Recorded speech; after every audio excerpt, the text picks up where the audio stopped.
Hindi nagpapatawad ang oras at hindi ito humihinto. Madali nitong binubura ang mga panahon, teknolohiya at kaya nitong gawing karaniwang kwento ang kahit na pinakamalalaking proyekto. Ang mga bagay na noon ay simbolo ng pag-unlad na ilarawan na lang at bukas ay magiging alamat. Malinaw ito kapag hindi lang natin tinitingnan ng mundo kundi pati malalayong bahagi sa labas nito. Ang Mars, buwan at orbit ng ating planeta ay parang isang entablado kung saan hinahamon ng tao ang kalikasan, distansya at mga hindi alam. Ang ilang mga aparato ay nagiging record holder, ang iba naman ay nawawala na lang na parang bula at ang ilan ay nagbubunga ng mga alamat, haka-haka at mga teorya na nasa pagitan ng agham at pantasya. Ngayon, alalanin natin ang mga tahimik na naglingkod malayo sa iba. Pag-uusapan natin ang Mars rover na nabuhay ng 10 beses mas matagal kaysa inaasahan. Tungkol sa mga hiwaga ng kalawakan na ilang dekada nang gumugulo sa isipan ng tao at kung gaano kalayo nang pumunta ang tao paitaas sa langit at pababa sa kailaliman ng planeta para maintindihan kung saan nga ba talaga ang hangganan. Ang oras ay hindi naghihintay at hindi naaawa kaninuman. Nagpapalitan ang mga panahon, namamatay at ipinapanganak ang mga tao, nasisira ang mga kagamitan at mabilis na nagbabago ang mundo. Lalong naging kapansin-pansin ang mga pagbabago simula sa pagtatapos ng ika-20 siglo at ito ay sa lahat ng aspeto ng buhay. Malalaking pagbabago ang napansin sa larangan ng kosmonautika, naging mas matapang ang mga misyon at ang mga probe na dati simple lang ay naging mas advanced at mas matalino. Ngunit, hindi pa rin sila ligtas sa tiyak na pagkasira. Sa bidyong ito, tatalakayin natin ang Mars rover. Opportunity. Dali opportunity. Aalalahanin natin kung paano sumikat ang aparatong ito, anong mga kakayahan ang ginamit nito at ano ang nakita nito sa pulang planeta bago ito mamatay. Hello! Mag-subscribe ka! Simulan natin sa maikling kasaysayan. Si Opportunity ay isa sa 2 rover na ipinadala sa Mars para sa Mars Exploration Rover Mission. Sa simula, tinawag siyang MER at ang kanyang kapatid na napunta sa kabilang bahagi ng planeta ay tinawag na MER-A. Kalaunan, pinangalanan ang mga probe na Opportunity at Spirit ayon sa pagkakasunod. Mas hindi pinalad ang huli, nakatagal lamang siya ng halos 5 taon at namatay matapos maipit sa lupa ng Mars. Со сломанными колесами. Ang mga solar panel na makapal na nabalutan ng alikabok ay hindi nagbigay daan sa kanya na makaligtas sa nakamamatay na taglamig sa Mars noong 2009. Walang nakakaalam na daranas din si Opportunity ng parehong kapalaran makalipas ang 9 na taon. Kahit paano, si B ang naging record holder sa pinakamahabang pananatili sa Mars, inalis niya sa pedestal ang dating kampiyon na Viking 1. Kung nais ninyong malaman ang kamangha-manghang na tuklasan ng pinakamatiyagang NASA probe, panurin ito hanggang dulo. Pagkatapos ng pagkasira ng aparato noong 2018, inilabas ng ahensya ang isang mapa na nagpapakita ng 45 kilometrong distansya na nilakbay ni Opportunity. Sa simula, plano na ang aparato ay mananatili sa Mars ng mga 90 sol o 92 araw sa Earth. Ngunit umabot ang misyon ng halos 5,500 araw. Ang layunin ng sondang ito ay patunayan sa buong mundo na ang Mars ay minsang puno ng mga ilog at dagat. Agad itong nagawa ni Opportunity. Ang unang larawan na ipinakita ng sonda ay ang panorama ng Eagle Crater kung saan siya matagumpay na lumapag. Tinawag ang 22 metrong bunganga mula sa golf slang na ibig sabihin ay eksaktong pasok sa butas. Kaya, saan napunta si Opportunity? Ipinakita ng mga sumunod na pag-aaral na lumapag siya sa ilalim ng sinaunang karagatang Marsyano. Ito ay ipinapakita ng unang litrato pa lang. Kung titingnang mabuti, makikita ang mga patong-patong na deposito na malamang ay inipon ng tubig at nabuo dahil sa pagguho. Patunay rin ng dating tubig sa Mars ang pagkakatuklas ng jarosite, mineral na natagpuan ng probe matapos mag-drill sa bato. Patunay rin dito ang mga kakaibang guwang sa mga batong natagpuan ng aparato. Ngunit ang pinakamahalaga pagdating sa pagtuklas ng ebidensya na dating may tubig ang pulang planeta ay ang hematite. Или черника, как ученые. Sa kalikasan ng daigdig, ang mineral na ito ay mga bilog na butil na nabubuo sa mga geyser na may laking hanggang 7 mm. Ang pagkakatuklas nito ng Opportunity sa Mars ay mahalaga. Ang jarosite, hematite at iba pang mga natuklasan ay malinaw na napapahiwatig na sa lugar ng napakalaking Meridiani Planum kung saan matatagpuan din ang Eagle Crater ay dating may malaking anyong tubig. Kung gusto nyo pa ng karugtong ng paglalakbay sa Mars, sige lang. Nang marating ng opportunity ang Endurance Crater, isang 130 metrong hukay na dulot ng banggaan na pagpasyahan na pababain ang probe sa ilalim nito. Kahit may panganib na hindi makalabas ang aparato, hindi ito naging hadlang sa misyon. Wala ring saysay ang mga pangamba dahil naging maayos ang lahat. Una, kinuna ni Opportunity ng larawan ang crater. Gamit ang panoramic camera at sa loob ng 6 na buwan, inaral niya ang hukay. Nadiskubre ang mas maraming ebidensya na dati ay mas magiliw ang Mars. Napatuloy ang paglalakbay ng probe sa kahangahangang kaayusan. Ngunit biglang, habang sinusuri ang heat shield na natanggal noong paglapag, natuklasan ng Opportunity ang isang bagay malapit sa kalasag. Isang totoong meteorite, ang una na natagpuan sa ibang planeta. Tinawag nila itong heat sealed rock. Matapos ang makasaysayang pagkakatuklas, sinundan ito ng paulit-ulit na mga sol ng paghuhukay sa Mars at pagpapadala ng resulta sa daigdig. Nagawang maipit ng Opportunity sa isang 30 sentimetrong sand dune. Madali sana itong malis kung nasa daigdig. Madali sanang mailabas siya sa ganitong sitwasyon, pero hindi sa Mars. Ang probe ay 38 sol na nagpaikot ng gulong at hindi gumalaw sa pwesto nito habang kinokontrol ito ng mga inhinyero mula sa daigdig. Akala mo ba dito na natapos ang misyon? Hindi kailanman. Nang sa wakas ay nakalabas si Opportunity mula sa bitag, nagtungo siya diretso sa crater Erebus. Ganito ang nakita ng probe sa bunganga ng crater na ito. Dahil sa kasipagan ng aparato, nagkaproblema ito sa manipulator. Sa huli, napagpasyahan na iwan ng bukas ang braso upang maiwasan ang pagkakabara nito. Inabutan dito ang probe ng 3 araw na bagyong alikabok, ngunit tinangay ng hangin ang buhangin sa mga panel kaya nakagalaw itong muli. Ano masasabi natin tungkol sa misyon ni Opportunity? Napakamabungang misyon ito. Hindi lang natuklasan ng probe ang mga palatandaan ng tubig sa planeta, nagpadala rin ito ng napakaraming larawan ng ibabaw ng Mars. Mas marami na tayong alam sa itsura ng maalikabok nating kapitbahay.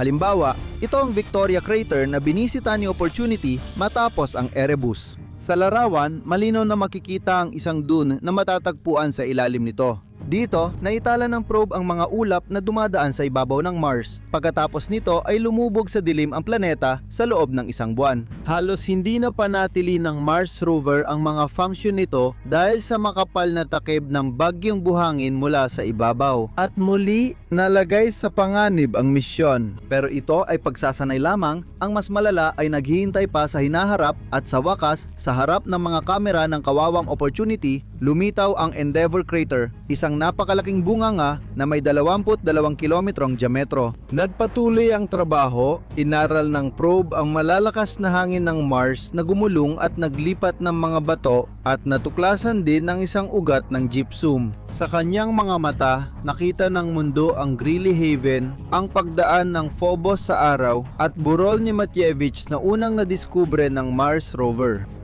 Noong taginit ng 2013, pumunta si Opportunity sa bundok Solon para doon gugulin ang kanyang ika-6 na taglamig sa Mars. Pagkagising, bahagyang pinag-aralan ng aparato ang Marathon Valley at ang Perseverance Valley na hindi pa natutukoy ang pinagmulan. At yon lang ang nagawa ng probe. Dahil noong 2018 tinakpan ng isang bagyong kasing laki ng North America ang Mars, sa loob ng maraming buwan, binalot ang planeta ng makapal na alikabok at halos 99% nitong hinarangan ang sikat ng araw. Ang bagyong ito ang naging simulan ng katapusan ng maalamat na Mars rover. Pero ano nga ba ang huling nakita ng probe? Inilabas ng NASA ang pamamaalam na larawan ng Mars rover. Ito ang kanlurang dulo ng Endeavour Crater na ilang taon ding nilibot ni Opportunity habang pinag-aaralan ang mga kalapit na lokasyon. Hindi nagtagumpay ang mga pagtatangkang buhayin muli ang Mars rover. Tuluyan na itong nanahimik. Pakalipas ng 7 buwan at isang huling utos na walang bisa, opisyal nang isinara ng mga espesyalista ng NASA ang programa. Si Opportunity ay 15 taon sa Mars at malaki ang ambag sa agam. Tingnan natin ang probe na nanirahan na ng tuluyan sa planeta na siyang naging dahilan ng kanyang pagkasira sa mga taon ng misyon. Marami ang itinuturing na sariling atin ang Mars rover, kaya matapos masira si Opportunity, nalungkot hindi lang ang siyentipiko, kundi pati mga taong sumusubaybay sa galaw ng aparato sa malayong kalangitan. Nagpapatuloy ang paghahanda ng mga misyon sa Mars at posibleng sa lalong madaling panahon ay may tao nang maglalakad sa pulang planeta. Ngayon, maraming satellite ang umiikot sa daigdig at bihira na lang ang namamangha sa mga gumagalaw sa malayong langit. Pero paano kung sabihin ko sa inyo na noong 1,879 pa lang noong wala pang inilulunsad na mga satellite ang sangkatauhan? Ikinuwento ng tanyag at misteryosong Nikola Tesla sa isang kumperensya na nakakatanggap siya ng paulit-ulit na signal mula sa kalawakan. Noong 1920 muling nasagap ng mga radio enthusiast ang mga ito at noong 1928 isang Norweganong siyentipiko ang nakatanggap ng isang napakapambihirang signal mula sa kalawakan na may mahabang pagkaantala.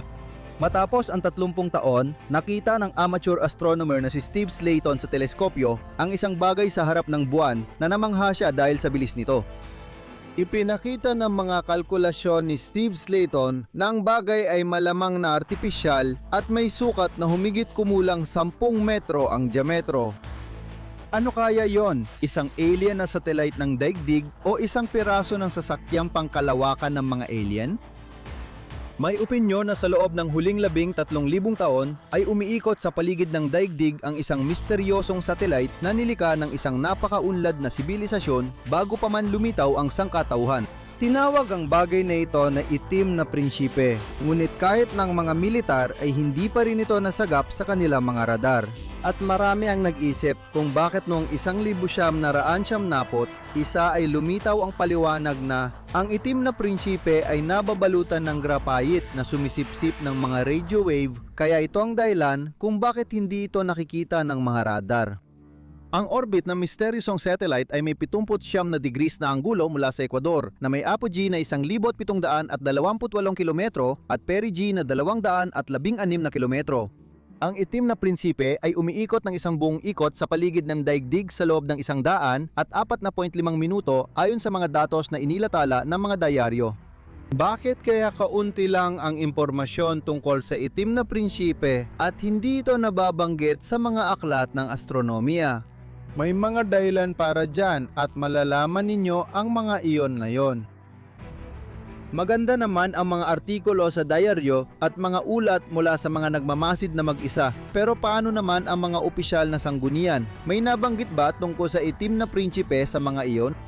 Makakahanap ka ng impormasyon na noong 1954 may ulat mula sa hukbong himpapawid ng Estados Unidos na nagsasabing may dalawang bagay sa orbit ng mundo na hindi alam ang pinagmulan. Noong panahong yon, wala pang bansa ang nakalulunsad ng artipisyal na satellite. Naghahanda pa lang lahat sa pag-abot sa kalawakan. Gayunpaman, ang pahayag na ito na iniugnay sa hukbong himpapawid ng Amerika ay ginawa ni Donald Keyhoe, isang major ng pandagat na abyasyon. Kaunting paghahanap sa mga bukas na mapagkukunan tulad ng Wikipedia ay makikita natin na noong 1954 si Keyhoe ay retirado na at sumusulat ng mga libro tungkol sa mga lumilipad na platito. Kaya ang kanyang opinyon ay hindi maituturing na opisyal na posisyon ng hukbong himpapawid ng Amerika. Pero ibang usapan ang makatanggap ng mga signal at ibang usapan din ang makakita mismo. Alalahanin natin si Steve Slayton na nakakita ng isang bagay gamit ang kanyang teleskopyo noong 1958. Huwag nating kalimutan na noong Nobyembre 3, 1957, ipinadala ng Soviet Union ang Sputnik 2 sa kalawakan na lumipad hanggang Abril 1958 kasama ang asong si Laika sa loob nito. Malaki ang posibilidad na iyon na ang nakita ni Slayton. Siyempre, namangha siya sa bilis nito dahil wala naman siya mapagkumparahan noon. Sa totoo lang, si Laika ay namatay noon sa kasamaang palad, mga 7 oras pa lang matapos ilunsad ang Sputnik. Siya nga pala, pansinin ninyo kung gaano kahawig ang mga parameter ng orbit ng Sputnik 2 na ipinapakita sa ibaba at ang mga inilatala ng mga mamamahayag para sa itim na prinsipe. Kaya sino nga ba ang tama? May itim na prinsipe nga ba sa orbit o katang-isip lang ito? Sinubukan dinawin ang sitwasyon ng isang Duncan Lunan. Muli niyang pinansin ang mga natatanggap na signal at nalaman niya na nire-relay ng itim na prinsipe ang mga ito pabalik sa daigdig. Mula sa konstelasyon ng Bootes ang pinagmulan at dumarating sa daigdig ang mga signal sa loob ng 12,600 na taon. Higit pa ron, sinabi ni Lunan na nagawa niyang i-decode ang signal at ito raw ang nilalaman. Dito ang aming tahanan, ang dobleng bituin na Epsilon Boetis. Kami ay nakatira sa ika-6 na planeta mula sa araw sa 7 at iba pa. Hindi na natin ilalahad ang buong teksto dahil kaunti lang ang lumipas noong Setyembre 1976 sa magasin na komunidad ng mga elektrisyan at radiotechnic. May impormasyong umatras si Lunan sa kanyang teorya at nagbigay ng ebidensyang salungat dito. Bakit nga ba niya sinimulan ang lahat ng ito? Sa prinsipyo, medyo inaasahang hakbang ito, lalo na kung isa sa alang-alang na si Duncan ay miyembro ng Scottish na samahan ng mga manunulat ng science fiction. Sa madaling salita, natapos na natin kay Duncan.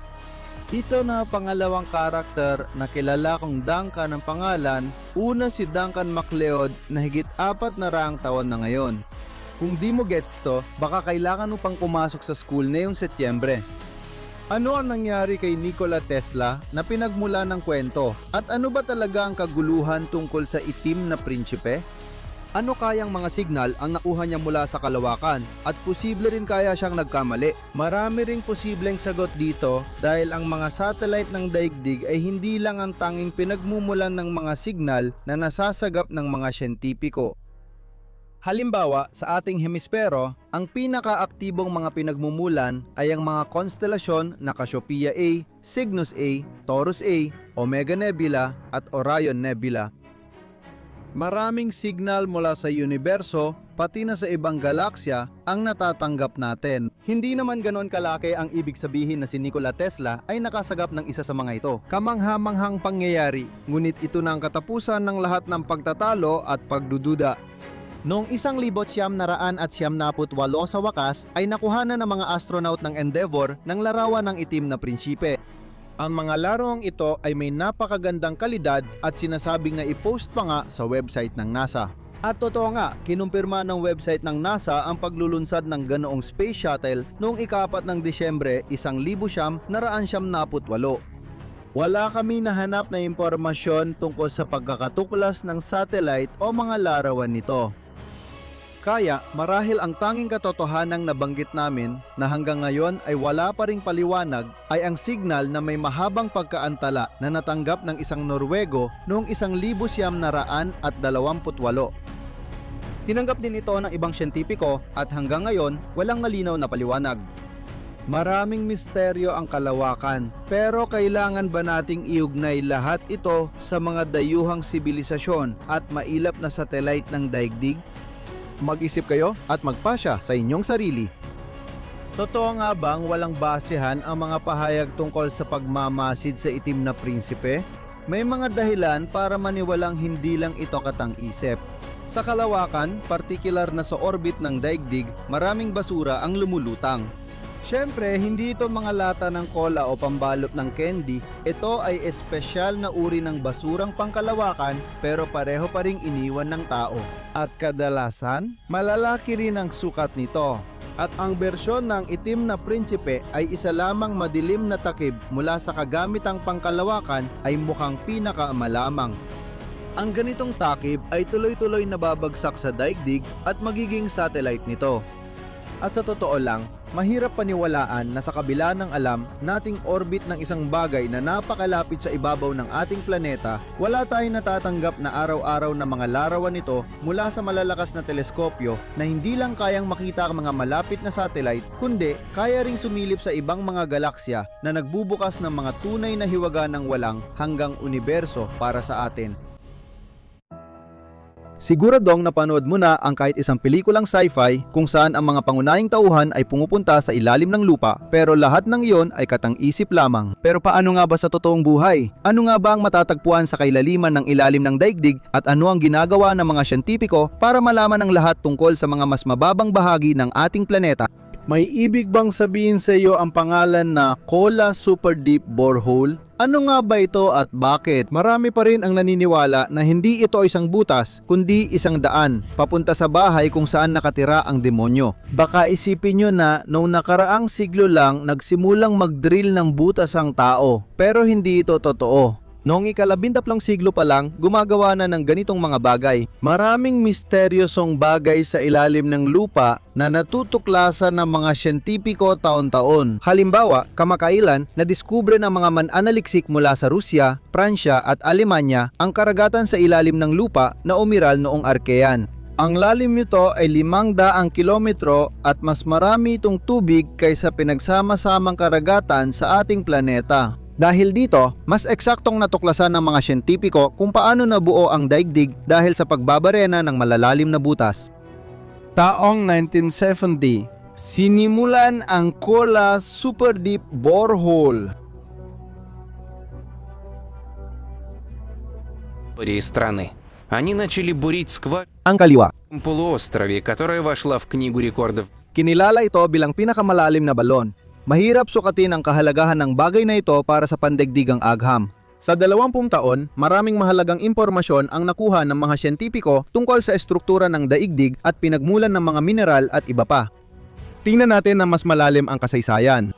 Ang drilling site sa Kola Peninsula ay isang napakalaking estruktura noon kasagsagan nito na kayang maglaman ng halos 3,000 manggagawa ng sabay-sabay. Nagtrabaho rin dito ang pinakamahusay na siyentipiko ng bansa. Tila gumaganda ang takbo ng lahat at lalo pang bubuti ang sitwasyon. Ngunit biglang tumigil ang operasyon ng malaking pasilidad na nagdulot ng maraming chismis at haka-haka kahit maayos naman ang takbo sa drilling site. Walang sinuman sa mundo ang makakapagmalaki ng ganoong kalalim na butas higit pa sa 12 kilometro.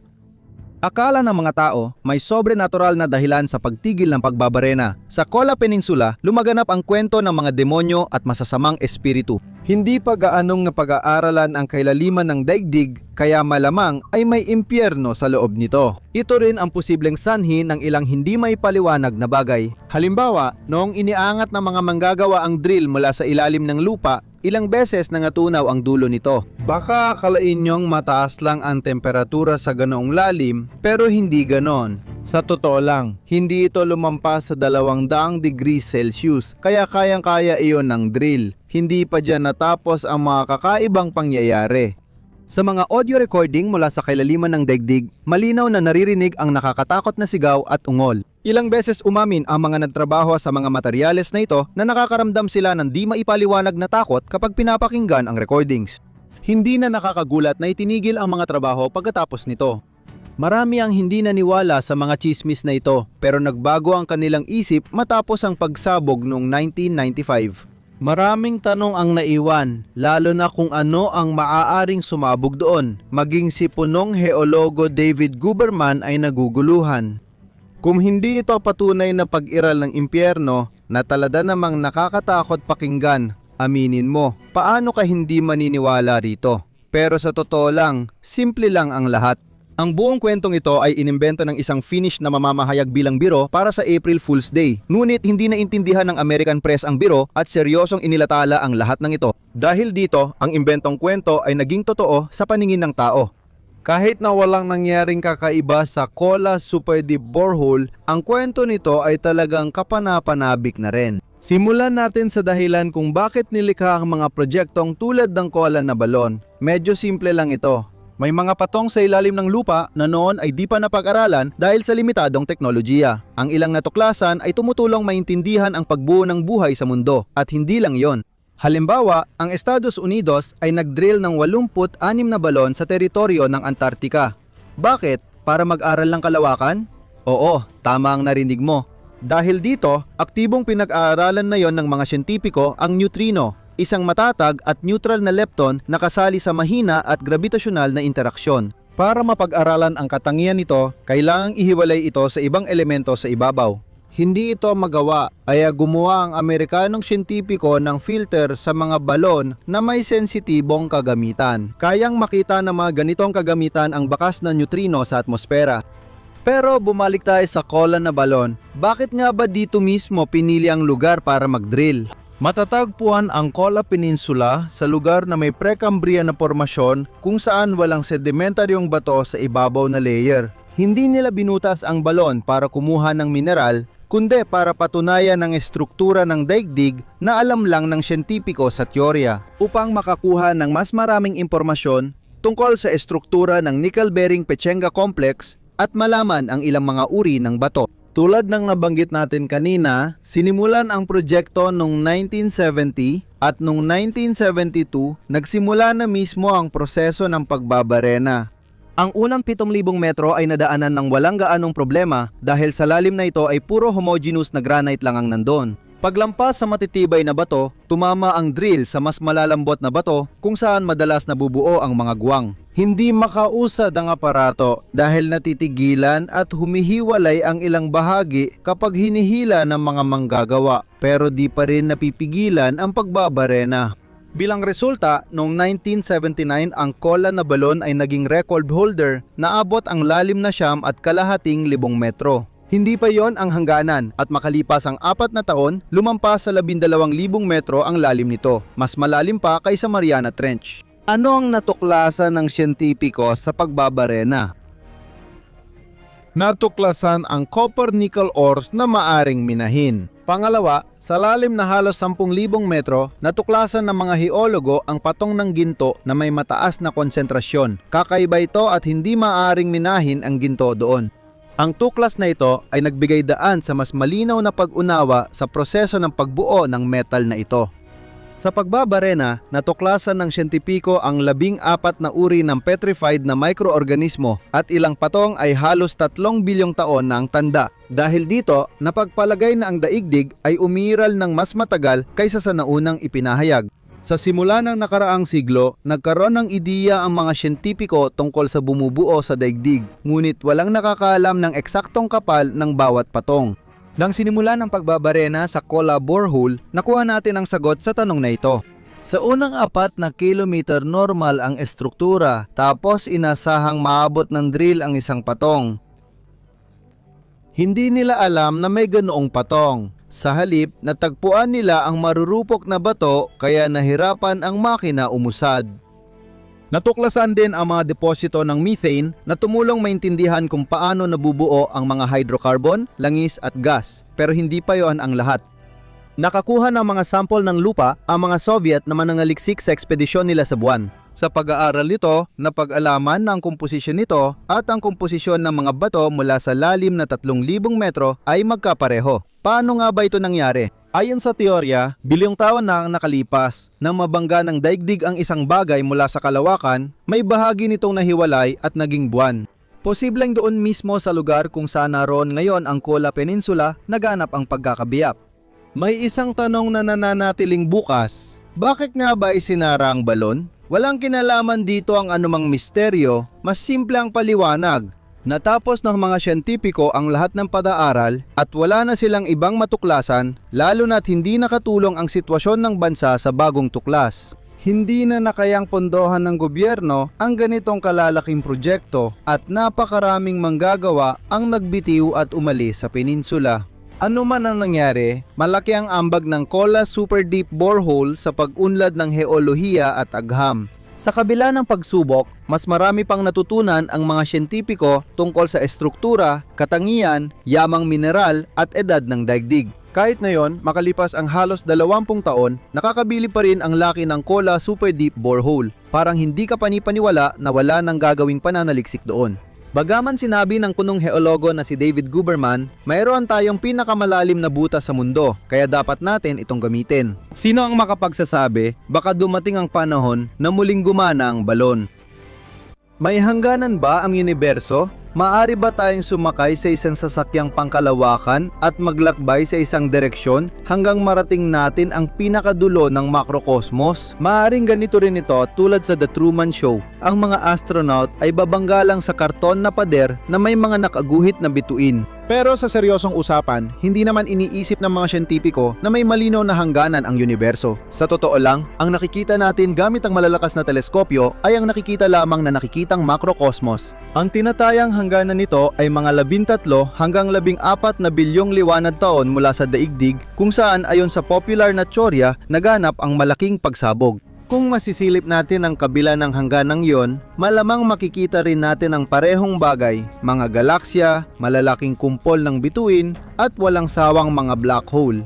Pero hindi lahat ay ganoon ang pananaw. Kaya, saan tayo magsisimula sa paghahanap ng dulo ng makrokosmos gamit ang ilang theoretical na impormasyon? Sa totoo, may hindi ka nais-nais na sorpresa para sa panlabas na tagamasid.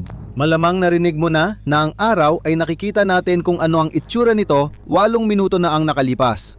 Sa totoo lang, pati ang taong kaharap natin ay nakikita natin ng bahagya sa nakaraan. Ilang nanosegundo na ang lumipas. Wala ring exemption para sa mga bagay sa malalim na kalawakan.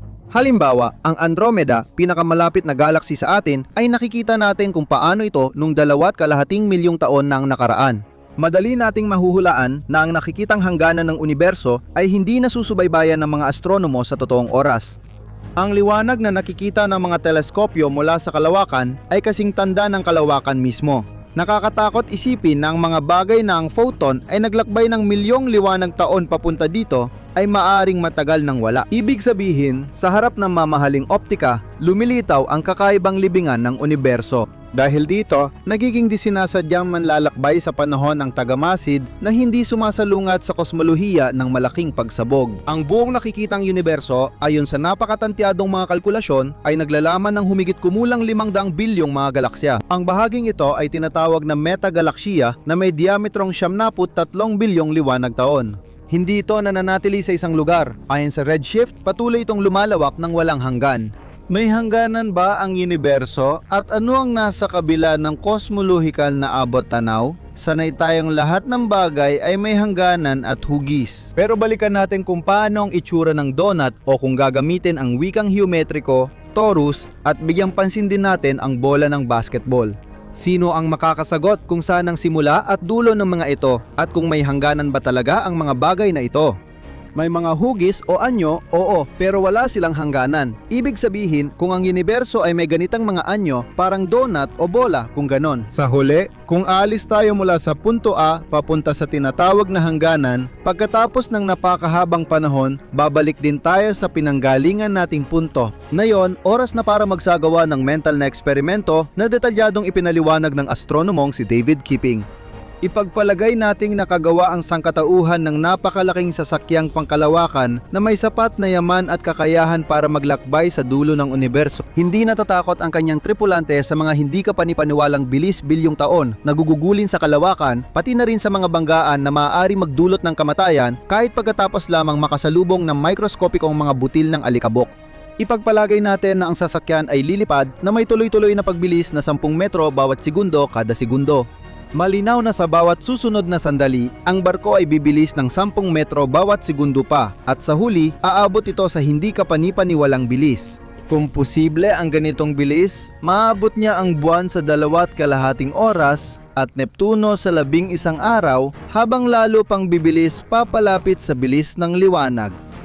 Tandaan, walang makakapigil sa ating barko na patuloy bumibilis pero hindi nito maaabot ang bilis ng liwanag gaya ng mga particle sa Large Hadron Collider.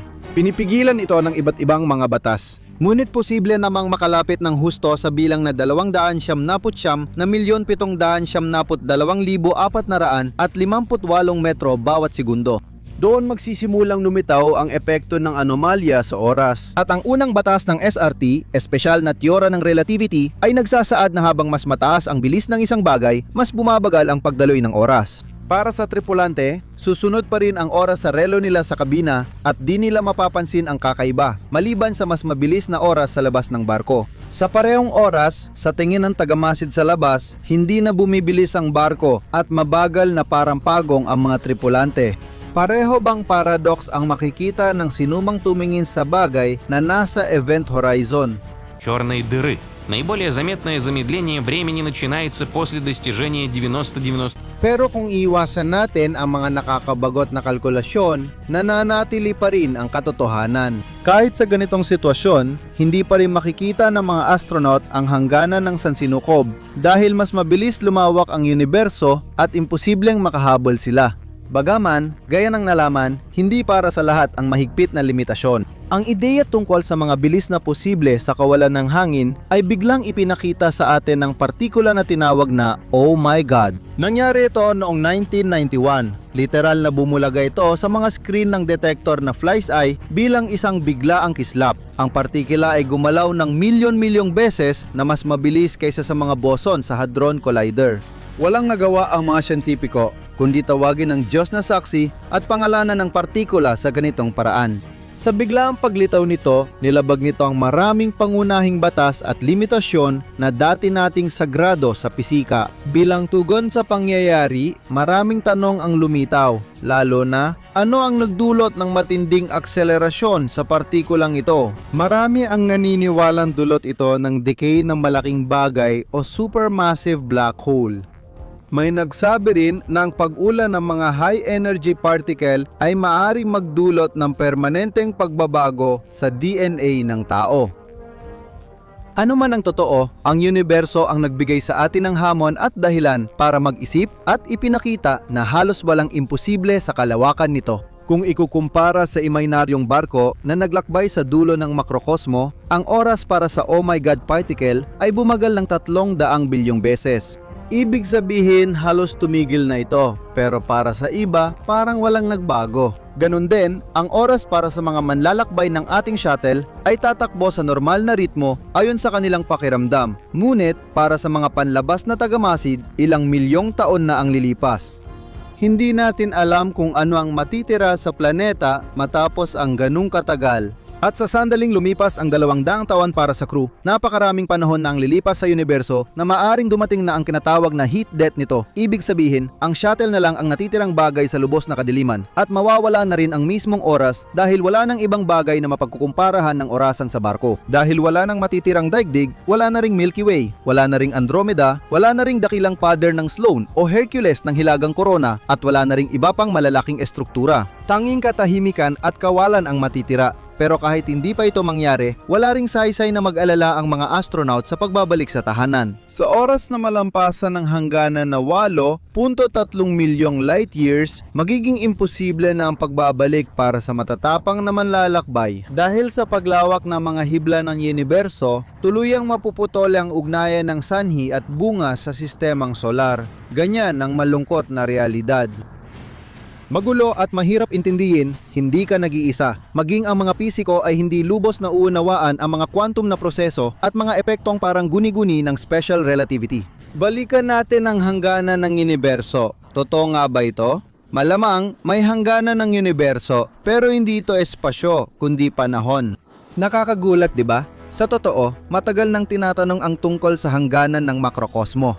Balikan natin ang ukit ni Flammarion. Makikita rito ang isang misyonerong dumating sa dulo ng mundo at masigasig na pinag-aaralan ang universo. Katulad ng kung paano sa loob ng maraming siglo ay napapalitan ng mga haka-haka ang mga tao tungkol sa maaring hitsura ng ating mga posibleng kapitbahay na alien. Inaabuso nila ang anthropological na sobinismo at nilalagyan ng katangian at hitsurang pantao ang ibang anyo ng buhay.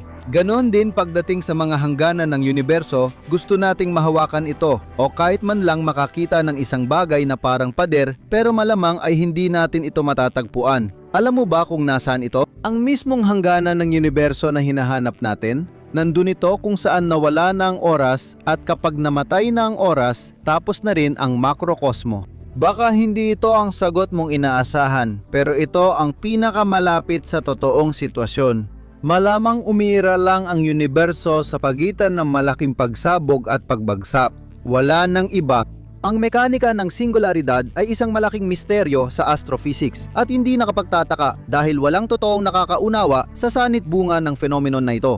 Si Kip Thorne, ang lumikha ng maalamat na Interstellar, ay naglalarawan ng mekanika ng singularidad sa isa sa kanyang libro. Hinihikayat niya na huwag munang isipin ang dulo ng universo, kundi ituon ng pansin sa mga itim na butas. Sabi nga niya, doon mismo nakatago ang hiwaga ng mga punto ng singularidad kung saan, ayon kay Kip Thorne, naglalaho ang espasyo at oras. Hindi lahat ay naniniwala na ang oras ay hangganan ng universo. May ilan pa ring naghanap ng pisika na hangganan ng ating mundo at nag-iisip kung ano nga ba ang nasa kabila nito. Halimbawa, naniniwala ang mga tagapagtanggol ng limitadong makrokosmo na sa labas ng hangganan nito ay may haka-hakang mga bagay sa labas ng metagalaxy na may ibang fundamental na konstante. Ngunit ito ay mga hypothesis na kaugnay ng mga hindi pa nasusolusyunan sa modernong astrophysics. Sa pagbubuod ng mga nasabi kanina, masasabing ang problema ng hangganan ng universo ay kahalintulad ng mga rhetorical na tanong tungkol sa kahulugan ng buhay o kung ano ang nauna, ang itlog o ang manok. Ngunit matapos pag-aralan ang paksa, tila ang oras bilang hangganan ng makrokosmo ang pinakamalapit sa katotohanan. Maaari mo bang maisip ang kawalang hanggan? Likas sa tao na isipin ang mga bagay na kahawig nang nakita na niya. Halimbawa, ang taas ng bundok ay maaaring ihambing sa mga gusali at tore. At ang mga kulay ng mga bagay na inilalarawan ng mga pang-uring gaya ng siresa, lila at talong ay otomatikong iniuugnay ng isipan sa mga nabanggit na prutas at gulay. Sa madaling salita, malinaw ang prinsipyo. Тогда повторяй. Maaari mo bang maisip ang kawalang hanggan? Ang sagot ay simple. Hindi ito kayang gawin ng isipan ng tao. Sa anumang kaso, hindi ng lubusan. Isa sa mga totoong umiiral na bagay na pinakamalinaw na nagpapakita ng kawalang hanggan ay maaaring tawaging lokasyon kung saan naroroon ang lahat ng bagay, ang universo. Ngunit posible ring ito ay may hangganan pa rin. Huwag tayong magmadali at simulan sa basic na kaalaman. Sa totoo lang, ang daigdig, sistemang solar, Milky Way, milyon-milyong galaksya, at tayong lahat ay nasa sentro ng isang shockwave na halos 14 na bilyong taon ang haba. Batay sa obserbasyon ng electromagnetic radiation mula sa mga galaksya, matagal nang kumbinsido ang mga astronomo na ang mga nakikitang bagay ay patuloy na lumalayo sa isa't isa. Kahit saang bahagi ng universo naroroon ang tagamasid, isa lang ang epekto. Ang sapot ng mga bituin ay maghiwalay mula sa kanya sa iba't ibang direksyon, parang bitak sa nabasag na windshield. May hangganan ba ang paglawak ng kahangahangang bula na tinatawag na universo? Maaring meron, pero bigyang pansin ninyo ang susunod na punto. Nakikita natin ang mga bagay dahil sa liwanag na inilalabas nila. Ibig sabihin, ang mga astronomo sa mundo ay kayang obserbahan lamang ang mga bituin at galaksya na ang liwanag ay umabot na sa atin. Ngayon, pag-isipan ninyo ito. Kung ang universo ay may hangganan at hindi masyadong malaki, makikita natin hindi lang ang liwanag na diretsong papunta sa atin, kundi pati na rin ang mga sinag na umikot sa universo at bumalik pabalik. Sa madaling sabi, makikita natin ang paulit-ulit na larawan ng iisa at parehong mga bagay. Sa totoo lang, ang mga analohiya na ginagamit kapag pinag-uusapan ang paglawak ng universo ang siyang pinaka nagpapalito sa sangkatauhan. Halimbawa, para mas maintindihan, inihahambing ang makrokosmo sa tinapay na may libadura, kung saan ang mga pasas na sumisimbolo sa mga galaksya ay dahan-dahang lumalayo habang lumilipas ang oras. O kaya naman ay sa mga langgam na mabilis na nagkakanya-kanyang takbo sa ibabaw ng lumolubong beach ball. Ang mga larawang ito ay nagdudulot ng mga hindi namamalayang asosasyon na ang universo ay isang napakalaking bola na walang malinaw na hangganan. Ngunit gayon paman, ang espasyo nito ay may tiyak na bulyum. At sa huli, syempre, ang tanging benepisyo na naibibigay ng mga ganitong analogya ay ang pag-unawa sa isang simpleng katotohanan. Ang makrokosmos ay parang isang karpet ng espasyo, kung saan halos hindi gumagalaw ang mga bagay. Kaya't hindi ang mga galaksya ang gumagalaw, kundi ang mismong espasyo. Ito mismo ang patuloy na lumalawak. Tingnan natin ang tanong mula sa ibang anggulo kung may mga bagay na hindi natin kayang. Представить, это не значит, что... Ipakita sa ating isipan, ibig sabihin ay wala talagang ganong bagay. Ipagpalagay natin na may hangganan talaga ang universo. At ano nga ba ang nasa labas ng mga hangganan na yon? Kawalan, puting usok ng tahimik na bahay, kalapit na universo. Dapat nating tanggapin na ang mga tanong na ito ay matagal pang magpapagulo sa isip ng mga palaisip at karaniwang tao. Ang ganitong kaisipan ay sumagirin sa isip ng mga pantas noon tulad ni Titluk Retsikar, sa kanyang akdang optimismo. Вроде вещей. Недвусмысленно высказался о бесконечности Вселенной, считая это очевидным фактом, не требующим доказательств. Kalokohan na ang filosofiya. Anong sinasabi ng astronomiya tungkol sa tanong na ito? Mula sa pananaw ng makabagong agham, ang hangganan ng universo ay nakadepende sa antas ng critical na densidad ng distribusyon ng materya. Ang parameter na ito ay nasa antas na 1 sa 100. Ika-1,000 bahagi ng masa ng proton kada kubikong sentimetro ng materya. Kung ang densidad ay lumalagpas sa critical na threshold, batay sa mga postulado ng teorya ng relativity, maaari nating sabihin na may hangganan ang universo. Inilalarawan ng tagapagpahiwatig ang pagkasarado ng espasyo sa sarili nito. Kapag mas mababa sa critical ang densidad ng materya, sinasabing walang hanggan ang makrokosmos. Maganda ang teoryang ito, pero ano ang mga totoong obserbasyon ng mga astronomo? Mapapatawa ka, pero ang densidad ng materya ng universo sa kasalukuyan ay halos katumbas ng critical. Ibig sabihin, ang tanong tungkol sa hangganan ng espasyo ng ating tahanan ay nananatiling bukas pa rin. At dito, may dalawang posibilidad. Alinman mali talaga ang mga kalkulasyon dahil kulang ang impormasyon, o ang pag-iral mismo ay tahasang pinagtatawanan tayo. Habang lumalayo tayo sa pagtanaw sa kalawakan, mas sinaunang bahagi ng universo ang ating nakikita. Naitala ng teleskopyong Hubble ang pinakalayong sulok ng malawak na kalawakan. Matapos suriin ang larawan, napag-alaman ng mga siyentipiko na napakabata pa ang mga galaksya rito.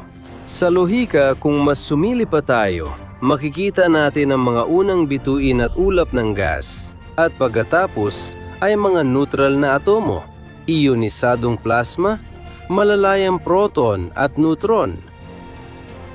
Kung mag-uusisa pa tayo kung ano mas nauna pa, makikita ng tagamasid ang mga biglaang piraso ng antimaterya at materya, magkakahiwalay na gluon at quark. Hindi na tayo makakadaan. Nasa harap natin ang pader ng universo na tila walang hanggang nagliliyab na tuldok ng singularidad. Kung sakaling ang mga arkeologo ng kalawakan ay naiangat ang tabing ng panahon, makikita nila sa ilang milisegundo bagong malaking pagsabog kung paano pumipilipit ang espasyo sa dulo ng panahon. Всех стремительно расширяясь. Hindi pa rin alam ng mga siyentipiko kung may hangganan ang universo. Maaring ipalagay na ang limitasyon ng ating pananaw ang tanging harang na pumipigil sa atin na sumilip sa kabila ng hangganan. Ibig sabihin, walang hanggan ang kalawakan? Hindi masyadong nakakatulong ang paningin ng tao sa pag-aaral ng malalayong mundo. Dahil dito, daan-daang taon nang lumilikha ang mga inventor ng mga largabista at teleskopyo na may mga lente na tumutulong sa atin sumilip sa kailaliman ng universo kahit malayo. Dahil sa siyentipikong pag-unlad, nagpadala ng mga aparatong may kamera sa ibabaw ng mga planeta sa solar system. Dahil sa kanila, nasaksihan natin ang mga misteryosong mga crater, di pa natutuklas ang lambak, matitinding bangin at iba pang detalye ng tanawin sa ibang planeta. Ang Mars ang paborito pagdating sa pananaliksik dahil dito pinakamaraming bumisita mula sa daigdig. Ano ang nakita nila sa disyertong madilim pero kaakit-akit na planeta? Narito sa inyong harapan ang isang natatanging collage ng mga larawan mula sa Mars, kinuha mula sa mga katalogo ng iba't ibang misyon na kailanman bumisita sa mabatong bagay na ito sa kalawakan. Sa larawang ito, makikita ang mga patong-patong na bato sa Murray Buttes sa Mount Sharp. Makikita sa larawan ang manipis na patong-patong na bato sa parehong lugar. Makikita rito ang dalisdis sa Murray Buttes sa Mount Sharp. Makikita sa larawang ito ang mga nakatagilid na gilid at maraming patong ng batong lantad sa Murray Buttes.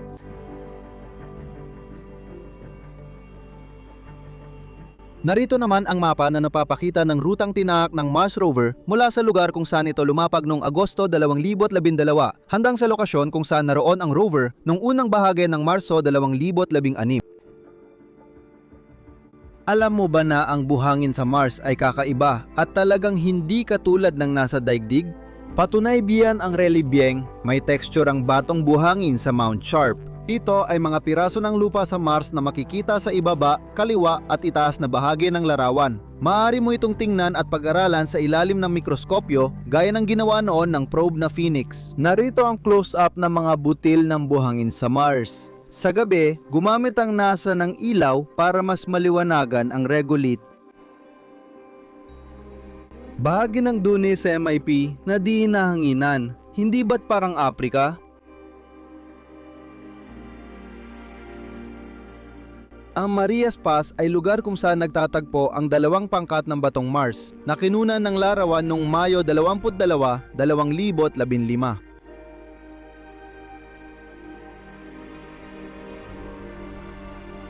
Ngayon, titingnan natin ang gilid ng Mount Bagnold.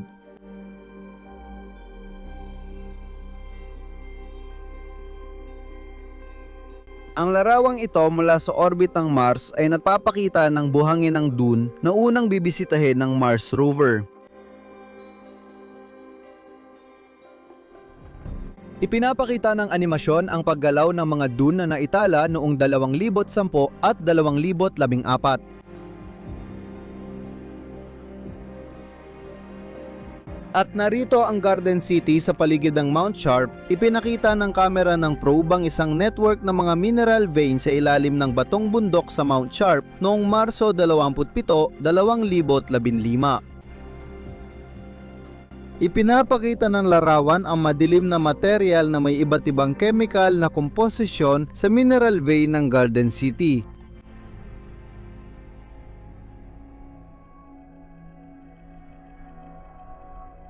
Tingnan ninyong mabuti, nasa harap ninyo ang madilim at manipis na material na pumupuno sa mga bitak sa lupa. Ito ay grupo ng mga larawan, pinagsama-sama mga histogram gamit ang kasangkapang chemistry and camera, ChemCam.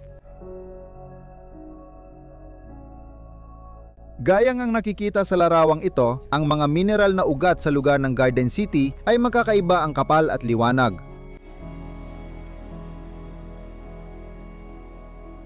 Dito ay tinala ang geological na hangganan kung saan ang maputlang bato ay nagtatagpo sa mas madilim na bundok sa itaas. Ang larawan ay kuha noong ika-21 ng Mayo, 2015. Ano pa bang mas gaganda sa paglubog ng araw sa bunganga sa Mars? Malamang, tanging ang rover ng daigdig lang ang nakakuha ng sunod-sunod na larawan ng paglubog ng araw sa mismong sandali ng takip silim sa ika-956 na sol. Ipinapakita sa mapang ito ang rutang dumadaan sa Mount Sharp.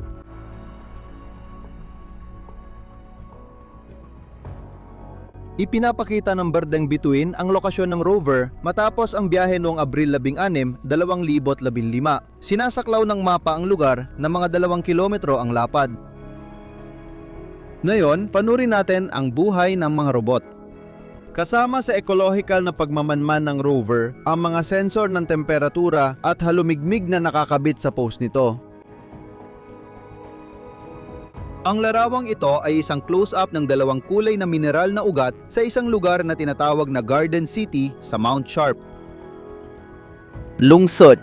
Nasaan ang rover? Hindi ba ito nawala? Makikita ang Mars rover sa larawang ito sa lugar ng Paramp Hills sa Gale Crater. Editor.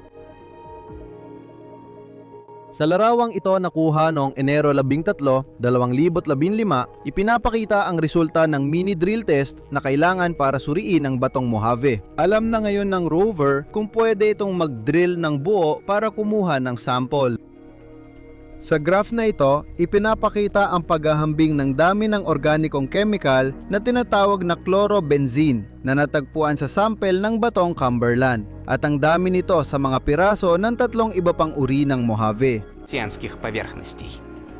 Сейчас Makakarating kayo sa ilalim ng sinaunang anyang tubig. Ipinapakita ng mga palatandaan ng dating ilog ng patay na lawa ng Mars ang typical na latak sa ilalim malapit sa pasukan ng tubig sa lawa. Ang siring ito ng larawan ay muling binubuo ang heolohiya sa paligid ng bundok Sharp kung saan lumapag ang Mars rover. Binago ang mga ito upang ipakita kung paano naipon ng mga latak sa sunod-sunod na sistema. сушливые и влажные периоды. Ipinapakita ng mga larawan ang halimbawa ng batong may manipis at pantay na mga suson na matatagpuan sa Parum Hills sa paanan ng bundok Sharp. Ang uri ng batong ito ay nabubuo sa ilalim ng lawa. Makikita ang mga kristal na hugis diamante sa pinalaking larawang ito ng batong Martian na tinatawag na Mojave. Itong mga katangian ay nagtatala ng mataas na konsentrasyon ng natunaw na asin. Ipinapakita ng larawang ito ang halimbawa ng cross-bedding na nabubuo kapag dumadaloy ang tubig sa maluwag na patong ng latak. Sa unahan, ilang patong ng batong buhangin ang nagpapakita ng sistematikong pagkahilig patimog na nagpapaiwatig ng unti-unting pagbuo ng mga latak ng delta sa direksyong ito. Bundok Sharp. At ngayon, tumingala tayo sa langit. Pinagmamasdan ng Mars rover ang kometang Siding Spring na dumadaan malapit sa pulang planeta noong 19 ng Oktubre 2014. Sa larawang ito, makikita ang malinaw na mga guhit ng salit-salitang liwanag at dilim sa loob ng Murray Formation sa Mars. Ang ganitang mga guhit ay medyo karaniwan bagaman hindi pa tiyak ang kanilang pinagmulan. Sa larawan, makikita ang mesang nababalutan ng ulap sa Murray Buttes.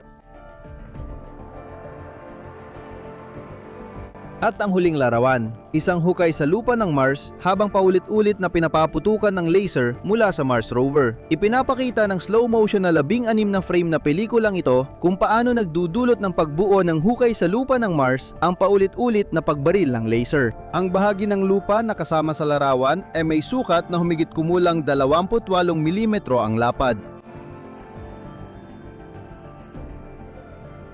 Sa pagtingin sa lahat ng ipinakitang mga larawan, ang isang tao na hindi pa nakapunta sa Mars ay maaari magkaroon ng ideya kung anong mga tanawin ang naghihintay sa mga kolonistang maglalakas loob tumira sa pulang planeta. Hindi masyadong magiliw ang tanawin, hindi ba? At pati ang panahon ay hindi rin kaaya-aya, nakakapanatag. Posibleng lilipas ang libu-libong taon at baka magawa nating gawing kopya ng daigdig ang maalikabok nating kapitbahay. Kaya habang hindi pa ito nangyayari, namnamin nyo na ang tunay na tanawin ng Mars.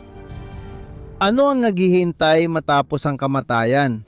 Matagal nang gumugulo ang tanong na ito sa sangkatauhan. Bagamat hindi karaniwan sa tao ang pag-iisip ng kamatayan, minsan ay naiisip pa rin ito. Kapag namamatay ang isa sa mga mahal sa buhay o nalalaman niyang malapit na ang kanyang sariling kamatayan, doon natin sinisimulang panghawakan ang pag-asa ng pagpapatuloy sa kabilang buhay. Madalas mahirap tanggapin ang biglaang pagtatapos ng buhay. Sa mahabang panahon, ang ating pananaw tungkol sa kabilang buhay ay hinubog ng relihiyon. Ngunit totoo nga ba ito? At ano kaya ang naghihintay sa atin kung wala na tayong relihiyon? Tingnan natin ang sinasabi ng agham tungkol dito. Ang agham ay nakabatay sa mga katotohanan at ang katotohanan ay wala pang nakabalik mula sa kabilang buhay. May pagkakataon tayong pag-aralan ang kalagayan ng mga nakaranas ng klinikal na kamatayan. Kawili-wili na halos lahat, sila ay may magkatulad na karanasan na nagpapaniwala sa atin sa buhay pagkatapos ng kamatayan.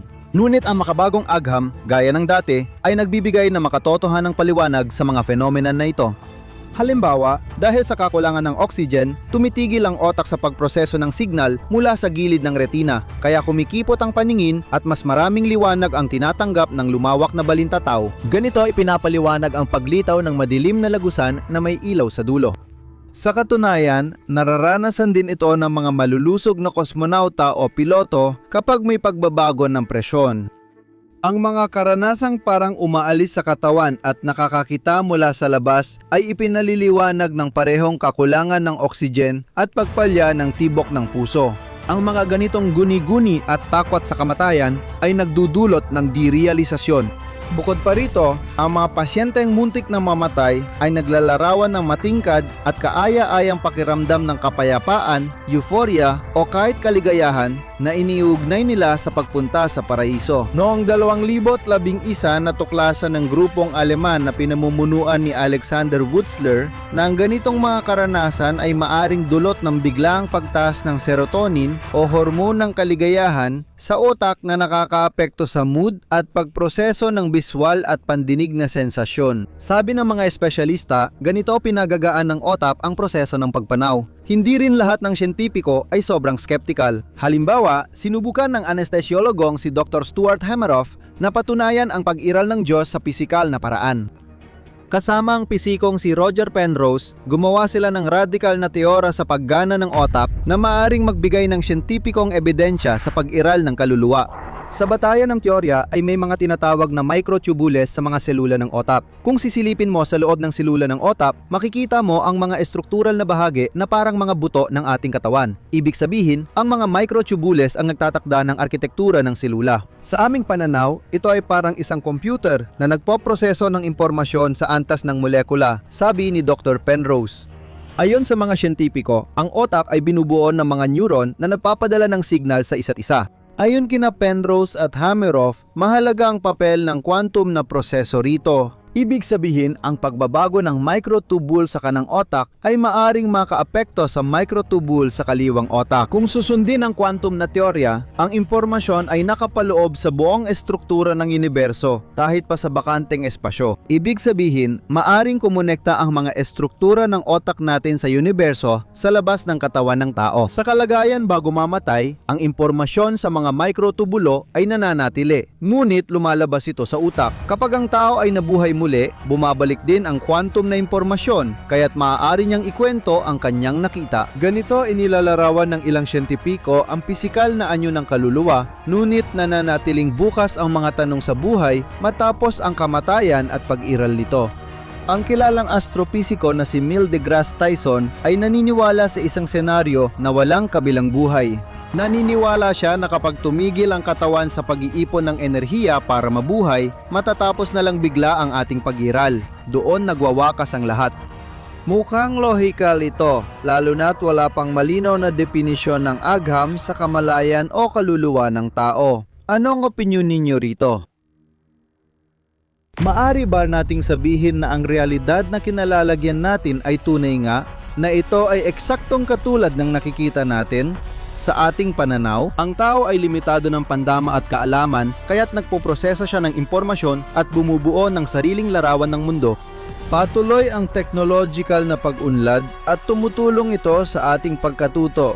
Ang larawan ng pagkakaayos ng universo ay nagiging mas malinaw sa bawat pagkakataon at patuloy na lumalawak ang mga hangganan ng kakayahan ng sangkatauhan. Natuto na tayong gayahin ang realidad, kaya sa hinaharap, magagawa nating gayahin ang buong mga mundo. Pero paano kung dumating na ang ganitong hinaharap pero para sa ibang sibilisasyon?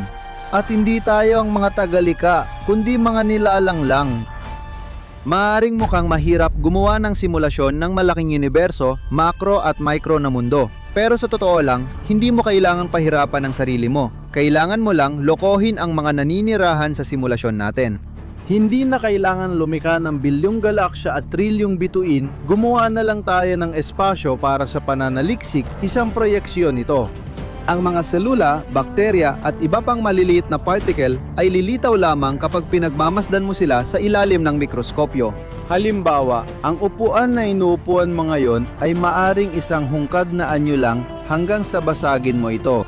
I-simulate lang natin ang kamalayan ng mga nasa simulasyon na naniniwalang totoo ang nangyayari. Batay sa modelo ng kilalang pilosopo na si Nick Bostrom, bumuo kami ng 5 pahayag at kung tama ang mga ito, malamang na ikaw ay nabubuhay sa isang simulasyon. Posible ang paggaya ng kamalayan, wala pang makapagbibigay ng eksaktong definisyon ng kamalayan, pero isipin natin na nagawa nating likhain nito sa pamamagitan ng paggaya sa paggana ng utak. Ang utak ay komplikado, pero pisikal pa rin, kaya posible itong maintindihan at magaya ang katangian ng bawat selula. Para magaya ang 1 segundo ng kamalayan ng tao, kailangan ng halos 10 sa ika-20 power na operasyon. Pero ano ang gagawin natin sa isang tauhan? Dapat nating likhain muli ang kasaysayan ng sangkatauhan, ang kamalayan ng 200 bilyong tao na may 50 taong karaniwang buhay. Dito, kailangan natin ng computer na kaya magsagawa ng 1,000,000 trilyong operasyon bawat segundo. Mas marami pa ito kaysa bituin sa naobserbahang universo. Oo, wala pang ganitong klase ng computer, ibig sabihin, parang wala pa talagang ganito. Hindi titigil ang technological na pag-unlad sa malapit na hinaharap at kung hindi mapipigilan ang pag-unlad ng teknolohiya ng isang sibilisasyon, sa huli ay magkakaroon sila ng walang limitasyong kakayahan sa computer. Ang ganitong sibilisasyon ay kayang gumawa ng napakakomplikadong simulasyon ng kahit ano, kaya may kukumpara natin sila sa mga Diyos. Ang ganito mga computer ay hindi katang-isip, may theoretical na megastruktura na binubuo ng bilyon-bilyong bahagi at kumukuha ng enerhiya mula sa bituin na iniikutan nila. Ito ay tinatawag na utak matryoshka. Dapat makatulong ang mga teknolohiya sa hinaharap sa paggawa ng ganitong estruktura kahit maliit ang sukat. Ang mga advanced na sibilisasyon ay hindi sumisira sa sarili. Maaaring may pagkakataon na winawasak ng isang sibilisasyon ang sarili nila dahil sa nuclear, biological o teknolohikal na sakuna. Alam nating maraming galaksya at bituin na posibleng may advanced na nilalang, pero wala tayong nakikitang ebidensya ng kanilang presensya. At kung ang bawat sibilisasyon ay nakatakdang wasakin ng sarili, mukhang wala ring anumang simulasyon. May motibo ang mga advanced na sibilisasyon para magsimula ng mga simulasyon. Hindi natin alam kung bakit gagawa ng virtual na realidad ang mga hindi kilalang nilalang at makatuwiran ito dahil hindi rin natin alam kung sino sila. Kahit kilala natin ang mga kinatawa ng sibilisasyon, di rin tayo siguradong maintindihan ang kanilang layunin. Para nagpapaliwanag ka lang sa isang langgam na nakatira malapit sa parke ng Aliwan kung para saan ang lahat ng mga atraksyon na iyon. Namumuhay siya ng sarili niyang buhay bilang langgam at hindi niya maintindihan ang mga kagustuhan o pangangailangan ng ibang nilalang. Kung maraming simulasyon na umiiral, malamang nasa isa ka sa mga iyon. Kung umiiral ang mga simuladong mundo, lilika ang mga advanced na sibilisasyon ng milyon-milyon o bilyon-bilyong simulasyon dahil sa kanilang computing power. Ibig sabihin nito, karamihan sa mga taong kailanman ay nabuhay ay mga dinaya o simulated lang. Posible ring napakadetalyada ng simulasyon, kaya ang sibilisasyon sa loob nito ay umuunlad at kayang gumawa ng sarili nilang simulasyon ng mundo. Ibig sabihin, isang virtual na realidad na gawa rin ng isa pang virtual na realidad at posibleng marami pa nito. Lalo nitong pinapatibay ang posibilidad na nasa simulasyon tayong lahat.